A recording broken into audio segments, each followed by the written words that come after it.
Hey there, Painful Mass here. Today we're going to talk about status quo bias. This is pretty simple to understand.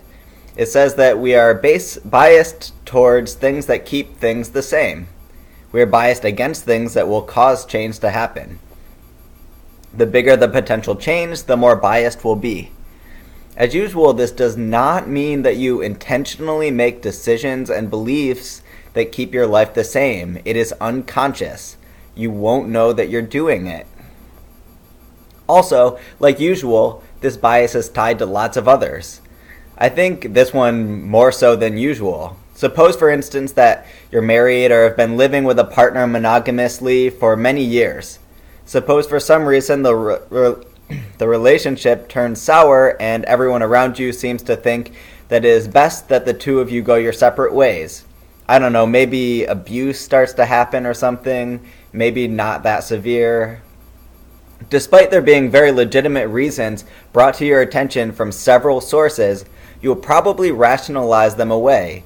It is also possible you haven't even become aware of them and you think people are just overreacting. Or you come up with reasons why you shouldn't split up. It will be good for the kids or whatever. I think we've all seen that this actually does happen. Even though the ultimate biases that seem to be causing you to stay in the relationship are other ones like rationalization or confirmation bias, or even other ones we haven't even talked about like memory bias or wishful thinking bias, the cause for you to have these other biases is most likely at its root the status quo bias. Your brain doesn't want your life to change even if it will be for the better, so it makes you believe that it isn't for the better.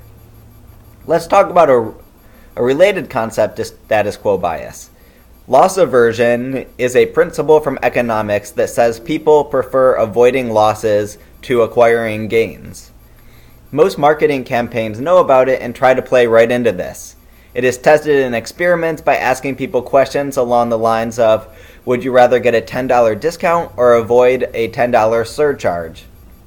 The funny thing is that most of you probably feel deep down that the surcharge is much worse and you would rather avoid it. But logically, the two choices are equivalent, so you can even see yourself being irrational in feeling that you have justification for your preference. This is how you don't realize it is happening because you have justification and you feel that it is correct.